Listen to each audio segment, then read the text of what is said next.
If you are not called to be a pastor, don't go try to be no pastor. Don't let nobody pressure you to try to be a pastor. If you're not called to build a local church and plant a church, don't go try to build no church. Find your calling. What is God calling you to do? Everybody is not called to work full time in the church. Everybody's not going to be a full-time Billy Graham evangelist. Everybody's not going to be a full-time pastor of a church. Everybody is not. Some people are called to the business sector. Some people are called to the political arena. What I mean is this. Look at the life of Daniel. Daniel served King Darius. Daniel served King Nebuchadnezzar.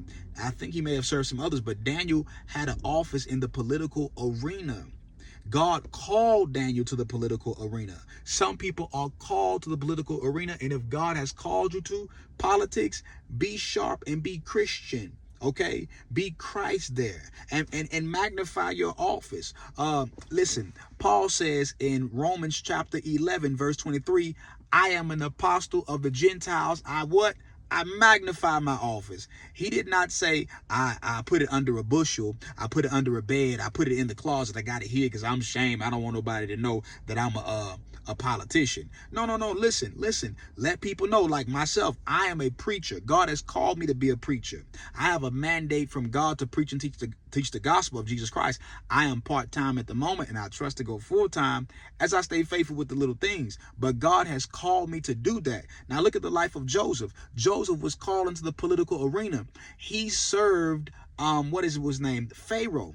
Joseph served Pharaoh second in command. God called him to do so. He called him into Egypt to be second in command to Pharaoh. That's politics. Everybody's calling is not going to be full-time in the church, and that's fine. But whatever your calling is, whatever your office is, magnify your office. One day, more than likely, I'm going to be the pastor of a church. I don't know if it's going to be brick and mortar. I don't know how it's going to be. I don't know everything, but I'm going to keep on going forward. I don't have to know everything. I just move forward in faith. I'm going to keep making these videos, keep preaching on YouTube, Instagram, Facebook, TikTok, and whatever else is out there, whatever I can get my hands on, whatever I can get my feet in physical presence. If somebody need a preacher to come to their church, you hit me up. I'm the man. I'm your guy, or whatever. So, but magnify your office. Jesus said, no man lights a lamp and puts it under a bed. You put it on the hill or put it on a lampstand so that everybody can see. Okay, so I just want to encourage somebody to magnify your office. Don't try to be what God has not called you to be. Everybody's called to share the gospel of Jesus Christ if you're a Christian, and be you. Amen. So listen, I'm going to be me, Minister Quentin Williams. I'm signing out for now. All right, but until next time, grace and peace.